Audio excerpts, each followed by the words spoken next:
Come on in, sit back and relax. You're listening to episode 271 of WealthTech Today podcast. I'm your host, Craig Iskowitz, founder of Ezra Group Consulting. And this podcast features interviews, news, and analysis on the trends and best practices all around wealth management technology.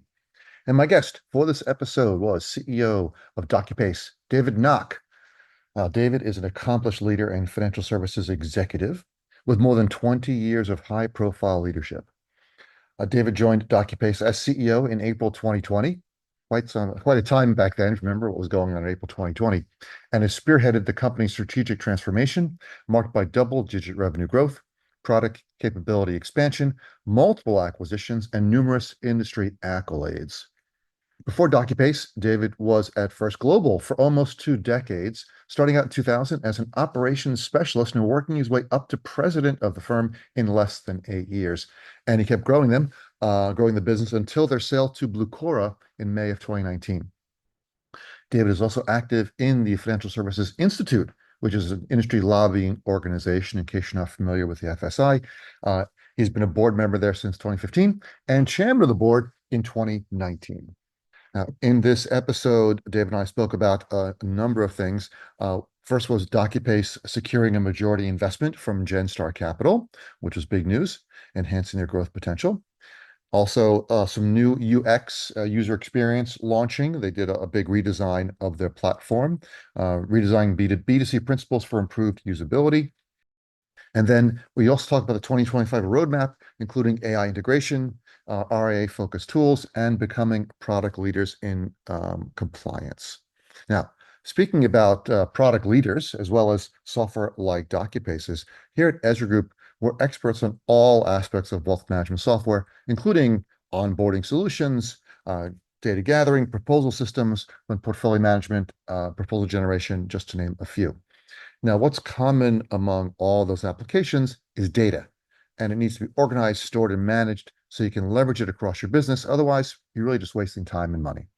Now, when we start working with an RIA or broker-dealer, one of the first things we do is a comprehensive data assessment. This provides a top-to-bottom view of all incoming data feeds and which downstream systems depend on them for successful processing and reporting. This kind of data assessment is critical for any firm's growth plans, since it's the foundation of building or improving the firm's data warehousing solutions. So if you want to see your firm's data turned into an asset instead of staying a liability, you need to run, not walk to our website, EzraGroup.com, and click the golden Contact Us button on the homepage. The experienced team at Ezra Group can conduct a detailed data assessment for your firm, delivering targeted recommendations to optimize your existing data warehouse systems or build a brand new cloud-based solution to help take your firm to the next level. You can schedule a free consultation by going to EzraGroup.com. Now, a few quick housekeeping tasks. Please subscribe to the show wherever you listen to podcasts so you don't miss an episode. And please check out our sponsor, the Invest in Others Charitable Foundation at investinothers.org. And now, let's kick this thing off.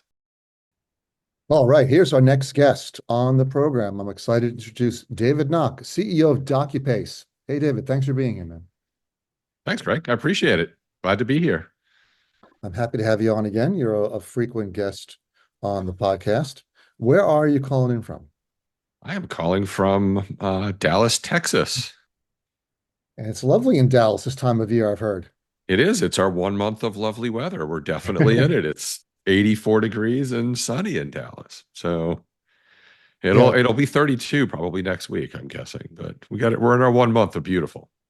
Yeah, spent a lot of time there with projects, and the summer is oppressive, and then you can't believe how hot it is, and then all of a sudden it's October and you don't believe how cold it is. Right. Yeah. Then everything's covered in ice. Yeah. Sure. Well, New Jersey's kind of the same. We usually have 2 weeks that are nice in the spring, and then it becomes hot and oppressive and muggy, and then 2 weeks that are nice in the fall. Then it becomes sleet and rain and disgusting. So Yeah. I feel you. Oh man. All right. So could you help us out? For anyone who is living under a rock and doesn't know DocuPace, could you give us a 30-second elevator pitch? I can do that. So DocuPace digitizes the back offices of wealth management firms.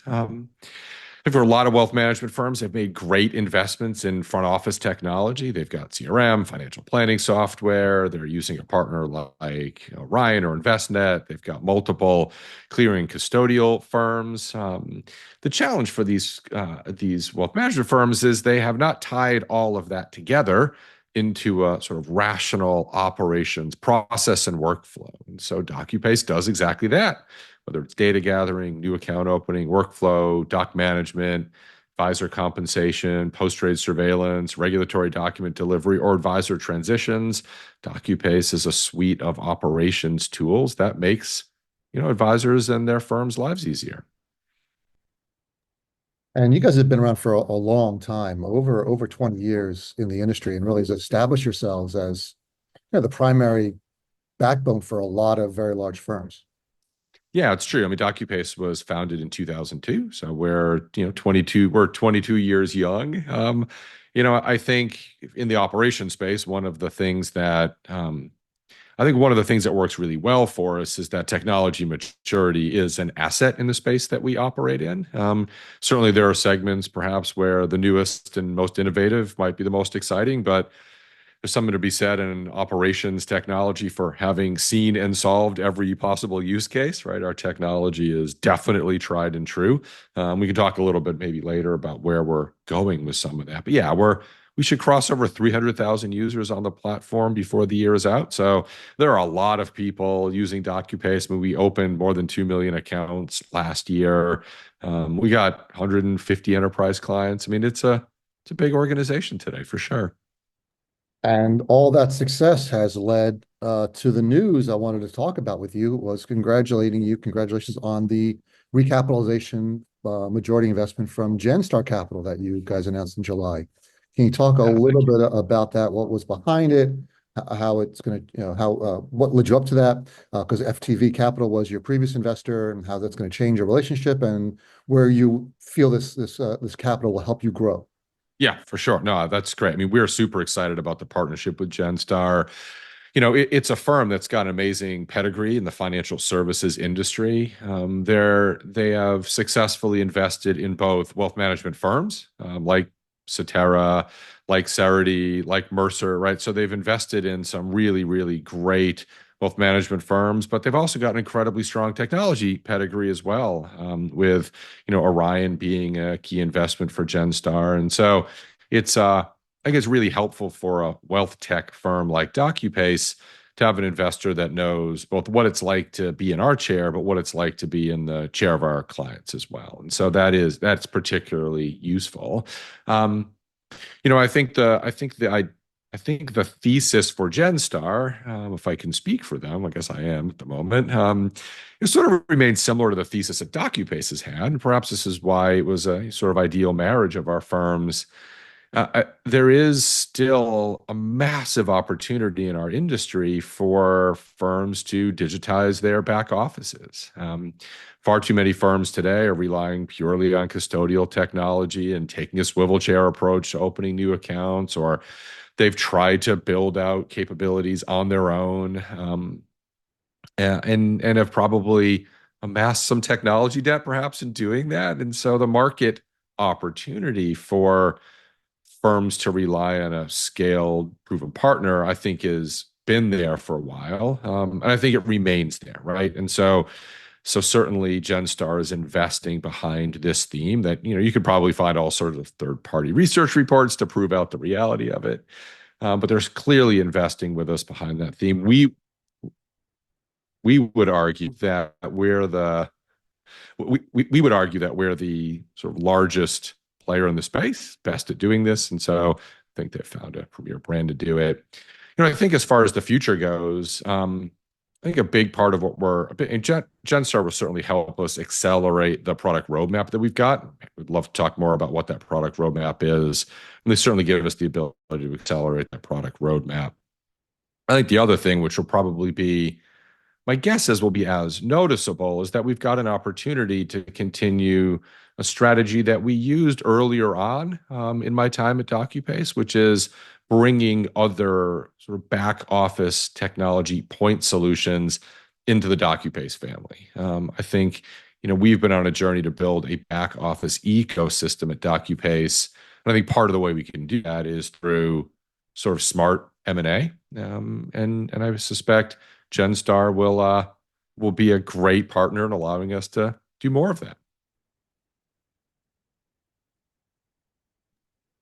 I'm sure they would love that, right? That helps growth if you make some acquisitions. But I want to talk about more along the lines of what it's like to go through this process. Because we also work with a lot of technology firms. In full disclosure, Yeah, we've done some work for DocuPace, strategy work. So we it's know a lot true. about what you guys are doing. But it's a big difference between being acquired versus acquiring. And you guys have done both. And you've done both, right? You came from First Global, where you helped them get acquired. So can you talk a little bit about what kind of goes into it and what firms can expect and maybe some lessons learned from both the acquirer side and the acquisition side?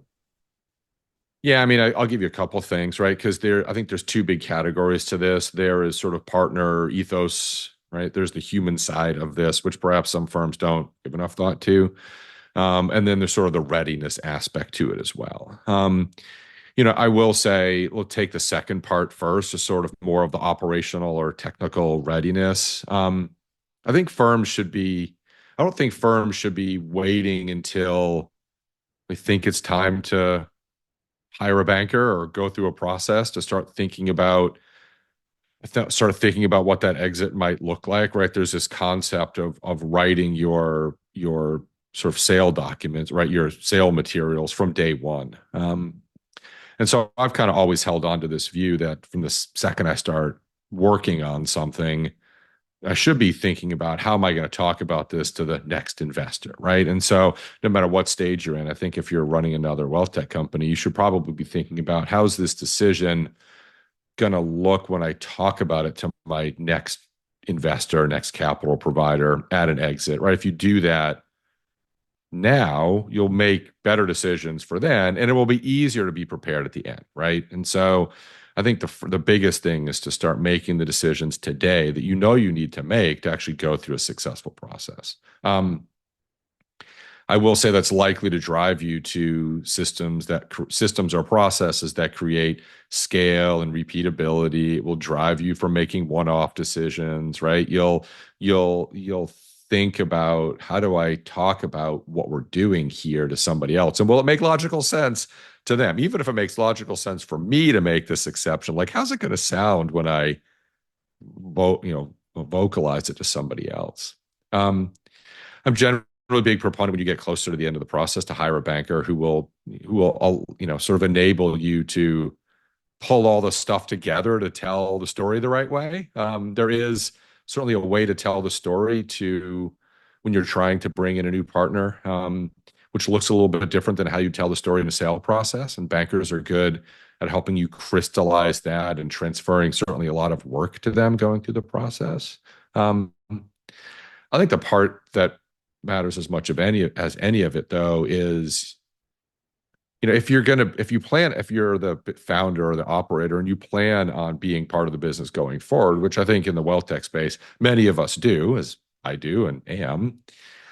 I think if that's the role you envision for yourself, I think you've got to spend some time making sure that the person or the firm that you're working with is a firm that you would want to lock arms with and be friends with and have a drink with and go to dinner with. Like, you've got to focus on human capital side of this.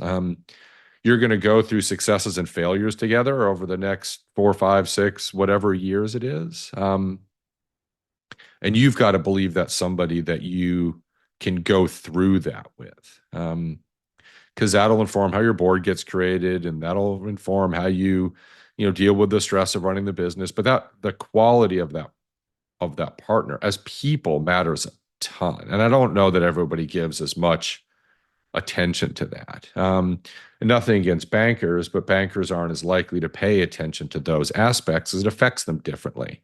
Bankers will help you get a great sort of financial offer, make sure it's structured the right way, and certainly that matters. But they're going to respond to the human side of it different than you will as the CEO or founder or member of the executive team. And so I would say, find a partner you like. That matters more than you think. It reminds me of the presidential campaign a while back where they said, candidate would be more like to have a beer with? Right. Yeah. Yeah. I mean that's there's a I mean that's part of what you're going to go through here, right? I mean you are, I think said what I said before is you're going to go through highs and lows. Like can you see yourself going through highs and lows with this party? Mm. Right? Is this person going to be an asset to you in the lows? Is this person going to be an asset to you as you go through the highs? Like it's got to be a real partner for, and certainly GenStar is that for DocuPace. It's not just, Sid Ramakrishnan, who's the key member at GenStar responsible for DocuPace. I mean, it's the GenStar team more broadly. I like those. I legitimately like them. That's great. And you mentioned how important the board is. And speaking of liking people at GenStar, I'm sure you like Lori Hardwick, who's on your board and also a strategic advisor on the strategic advisory board for GenStar. So there was a little bit of overlap there. Yeah, correct. Yeah, we've had Lori as board chair for a couple of years, and I've obviously known Lori for a long time. Before that, I was her client at InvestNet back Yeah. in my first global days. Yeah, I mean, I think this speaks to the quality of the partner. I mean, we found Lori before we found GenStar, and yeah, there's definitely a tie in there, which is coincidence. It is not the reason why GenStar ended up being our investor, but it doesn't. But it did help us understand the people better for sure, because Lori was one of those and still is one of those people. But as a board chair, I mean, Lori is definitely someone that I can Mm. lock arms with and have a conversation with, and I mean, it is as CEO, sometimes, I mean, I'm not telling your listeners anything they don't already know, but occasionally the job can be lonely. Your board chair is definitely someone you're going to want to be able to talk to. Right. And if your board chair is from your investor, you've got to have this be someone you can have a good conversation with.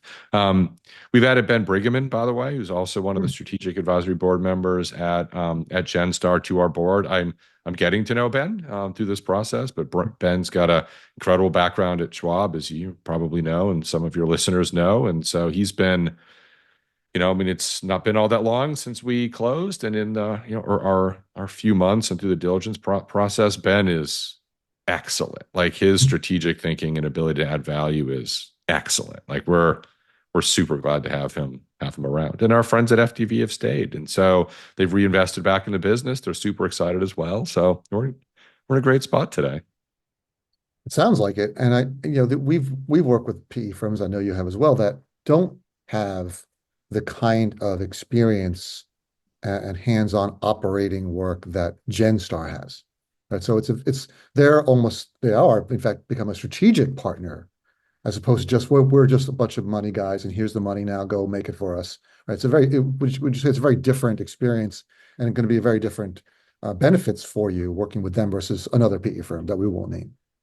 Yeah. I mean, so just to give you an example, right? In Sid's case, Sid has spent a number of years working as Charles Goldman's chief of staff, head of strategy at AssetMark. And so he rotated out of GenStar into AssetMark back to GenStar. And so he's got, years in an operating role, which is, I think really valuable. No, I don't think Sid would say I mean, if you were to ask Sid, are you an operator or an investor? I think he'd tell you he's an investor, but having sat on the operator setting, having sat inside a business near an operator is great. Connor Fleming, who's also on our board, member of the GenStar team, has done the same at ISS. And so like we've had, I mean, our closest, board members and partners at GenStar have all rotated into seats inside these businesses. They're not trying to, I mean, I'll be clear though, that gives them perspective. They're not trying to be operators of any of their portfolio companies. I mean, they're very clear. Their role is to help support us and grow us and guide us, but it's not to replace us. No, well, my point was that they know the business, right? They've got Very extensive much. experience in our industry on both sides, both on the client side, owning broker dealers like Cetera, as well as and RIAs like Mercer Advisors, as well as tech firms like Orion and you guys. So they've got that strategic experience to help you with almost anything you could possibly need. Yep, 100%. It's great. We love it.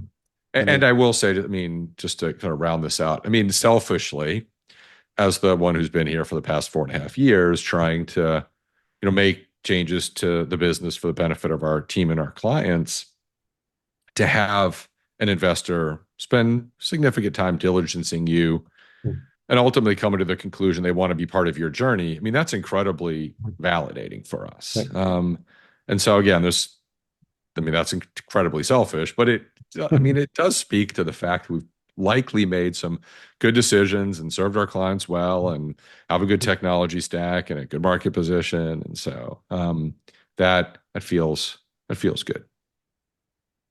I'm sure. I can imagine. I've talked to companies where they didn't get invested in, right? And then they want to go, well, what's wrong with us?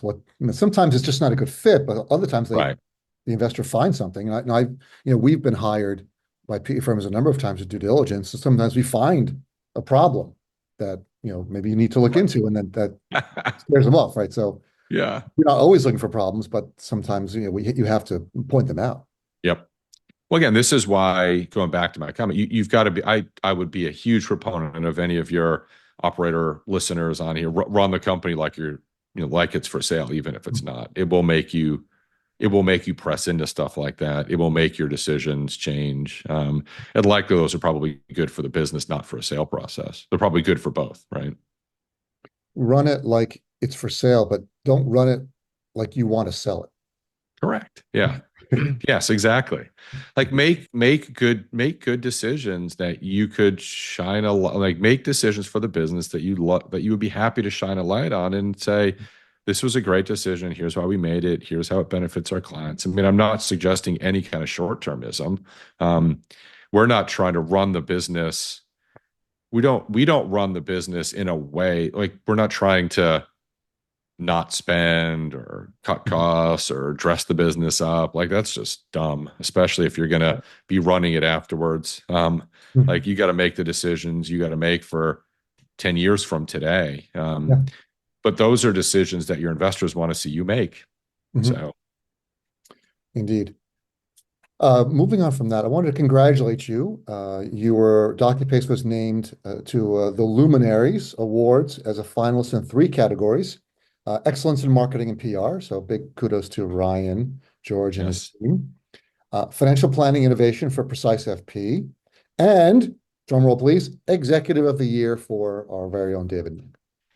Yeah, thank you. I appreciate it. I mean, the external recognition is certainly wonderful. I mean, we like having the industry, we like having the industry notice us, put us on lists like that, right? I mean, in some sense, I think being on the list and being recognized is probably just as important as winning. I mean, probably more important than winning. Right. And certainly for our marketing PR organization, right, for Ryan and his team, that's great. And Precise FP is a business, as we acquired back in 2021 that has become a big part of what we do. We love the product, we love the team, and it's been a huge part of who we are and what we're becoming, and a big part of our future story as well. And so to have it be recognized is awesome. Switching gears to something I think you've recently announced, which is a revamp of your user experience, new UX. Yes. That's pretty exciting. It's very exciting because I've heard a lot about it from little birds in the company who are very, very excited about this. Can you talk about how that's going to change how clients interact with the DocuPace products? Absolutely. Yeah. So we're super excited, to sort of formally announce our new user experience. We've been hard at work since 2023 in partnership with MetaLab on the design side, and then with our own team and others on the building and execution side. I'm really excited to bring a completely new user experience to our clients. I will say, after having been a client of DocuPace for a decade, I feel like this is one of the things I owe to my past self and my past peers and current clients, is to give them the full UX refresh that I wanted when I was a customer. And so You feel bad about that? Like you can't use it. What's that? You can't use it as a customer, but Right. Yeah. I mean, listen, the former customer experience definitely informs how I think about the business, right? Like when you owned it and used it, you've got to follow through on your own feedback once you've got control over doing it, right? Yeah, and also that makes you unique. Very few CEOs coming into a company were former clients of that company. Correct. Right. It's So yeah, it's a there are some days where it's an asset and there are some days where it's not, right? And so, but in this particular case, I think it's an asset. The reality is most of the technology experiences that we have today are better in consumer tech than they are in B2B tech. And so we made an intentional focus on hiring a design firm that had done a lot of B2C work.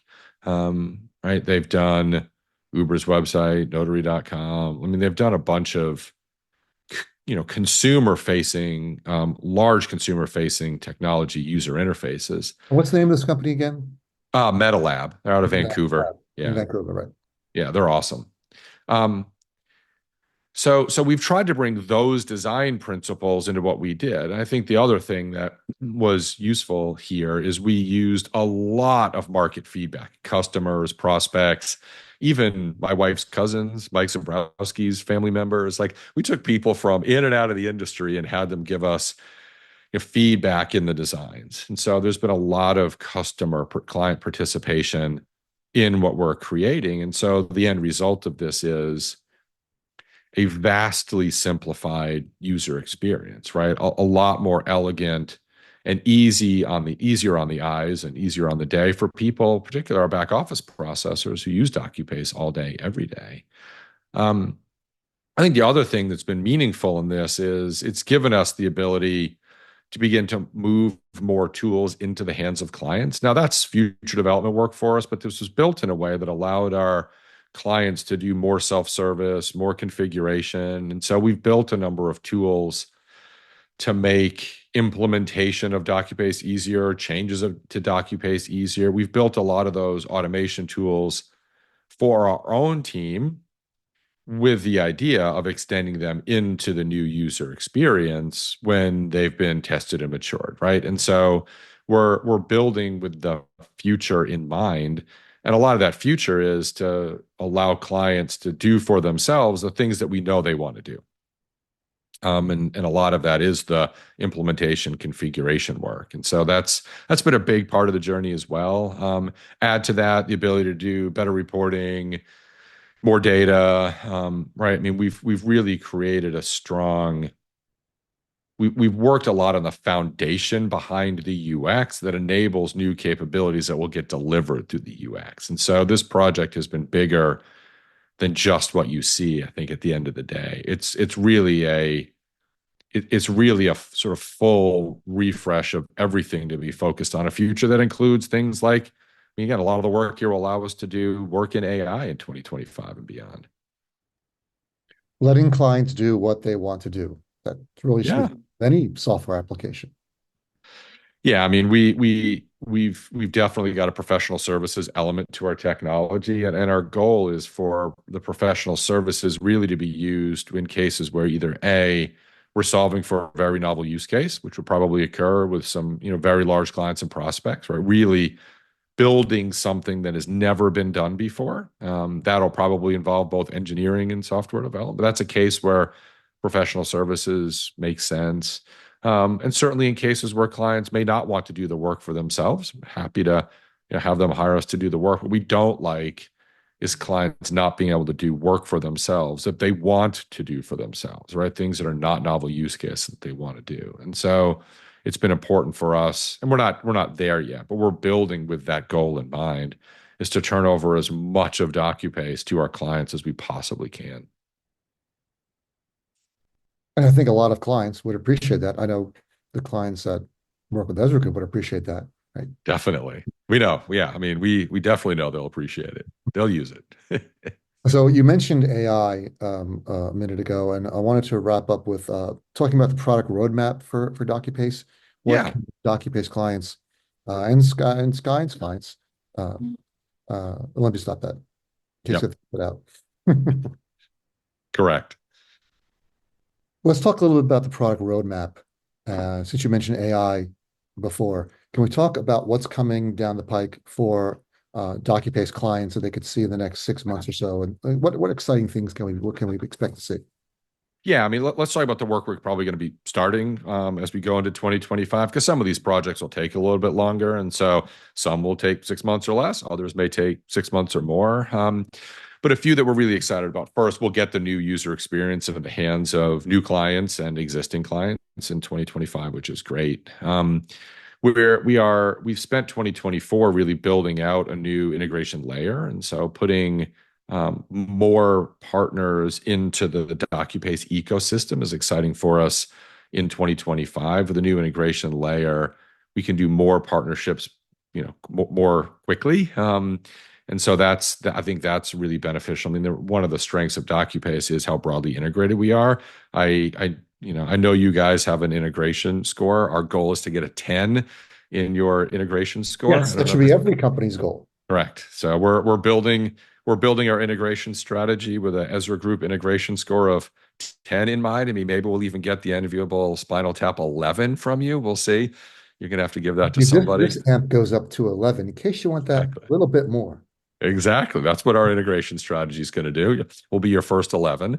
Precise FP, as I mentioned, right? Precise FP, our goal here is to try to leverage that beyond what we're doing with it today, including using it as multi-custody new account opening. And as I also said, I suspect in 25, you'll likely see us, do some acquisitions that are point solutions focused specifically in the RIA space. And so, for lack of a better way to describe it, I'll probably build a competitor to DocuPace inside of Precise FP as a way to make sure that all of the RIAs in America get access to all of the same operations tools that the big firms get access to. So we'll build that, and we'll start doing that work, releasing some capabilities here on Precise FP. One of the ones that excites me is DocuPace did an acquisition of Giacomo back in May of 21. And our goal in 25 is to make those two solutions, both a comp solution and the compliance solution, be inarguably the product leaders in both of those spaces. And so our goal is to make sure that from a product feature standpoint, including the user experience, the DocuPace's solutions in comp and compliance are the unquestioned market leader from a product standpoint. Now, they obviously won't be from a market share standpoint, but our goal is to make sure that we have the most feature-rich products with the best user experience, and that's a 2025 goal of ours. And the last thing, I mean, there's lots of stuff, but one of the last things is the AI. I mean, is AI. We've spent a lot of time in 24 trying to make a foundation for AI. I mean, as you know, you've got to have data organized and systems done in the right way. And so our next hackathon that's occurring, kind of likely as we speak, that next hackathon is focused on AI in workflows. And so we're trying to tackle that, doing a proof of concept on that. We've done some proof of concept. Hackathon? That's not an external, like other programmers. It's an internal hackathon. Yeah, I mean, we get our European engineering teams together in a single location, and give them 48 hours and a problem to solve. And so they break them into teams, and they've got 48 continuous hours. We start a 48-hour clock ticking. They got 48 continuous hours to 48 hours, a lot of Red Bull and a lot of pizza. Yeah, correct. And maybe some other fuel, depending on the team. Right. And get something into, the goal is to get something that is sort of production ready in 48 hours. And we've been really, I mean, the hackathons we've done have been great in advancing both culture and product. And so that's coming for us. But listen, we've inventoried, I mean, as of last week, we got 24 AI, ML, RPA use cases inventory that we're exploring. And I think we're, adding, a few or more every week. And so that's undoubtedly not 24 anymore as we speak. And so it's a combination of both using AI, ML, RPA in the product itself. And there are definitely areas where this makes sense. Again, I mentioned bringing AI into workflow. I mean, another example, right? DocuBase has got hundreds of millions of documents stored. AI might be able to surface for our clients some very interesting insights out of the documents that they're storing. And so that I would might be think so. something we end up exploring. What's that? I would think so. Yeah. So that's something like that's on our list, and we've got a bunch of internal capabilities as well, right? I mean, I'd make an argument that we've written tens of thousands of business requirement documents. We probably never need to write another BRD ever again. If we can just harness the power of all the content that we've created inside our own systems and leverage that for the benefit of clients, we can make our implementation processes be easier, cheaper, faster, better by leveraging AI. And so again, our list of AI use cases spans both us doing our own work better as well as us making our product better for our clients. And so that's not going to be done in 2025, but certainly the journey is going to begin in 2025, and we're super excited about it. And you've been around long enough for people to feel confident that you're going to continue to be around for the future. Yes. Keep out building these tools, and Yeah. I see a lot of a bright future ahead for you guys. So we're at the end of our time. Could you please tell the listeners where they can learn more about DocuPace? Yeah, we'd love for them to come to www.docupace.com. You can also go to www.precisefpfinancialplanning.com. So precisefp.com. Learn more about both of our brands. And so I'd love to have you come check more out. That would be great. David, thanks for being here, man. Absolutely. Thanks, Craig. I appreciate it. Thank you for the time, and thanks for all of you who took time to listen to Craig and I today. Hey, it's Craig again. Here are my top 3 takeaways from this episode. DocuPace recently announced a recapitalization last July from Genstar Capital Management, and that firm brings a wealth of wealth management and technology expertise, having invested in other firms like Mercer and Orion. It validates DocuPace's market position and growth strategy.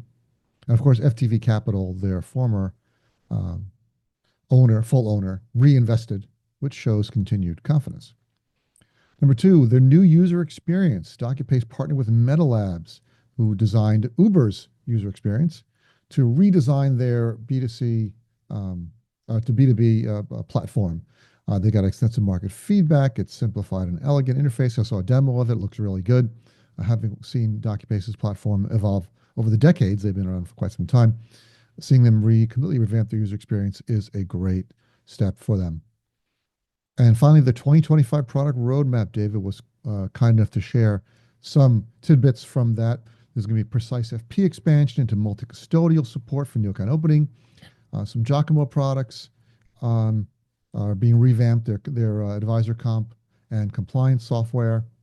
And they're doing some AI machine learning initiatives. They've identified use cases, including workflow optimization, and they're doing internal process improvements using AI, such as generating business requirements, which will help them internally be able to turn around new products and features faster. Well, and that's it. You've reached the end of another episode of the WealthTech Today podcast. Thanks for listening. But before I go, please go to our website, EzraGroup.com. Scroll to the bottom of the homepage and sign up for our newsletter. Once a month, you receive an email chock full of wealth management goodness, news, information, and updates. You will not be disappointed. Thanks again for listening. Talk to you all again next time.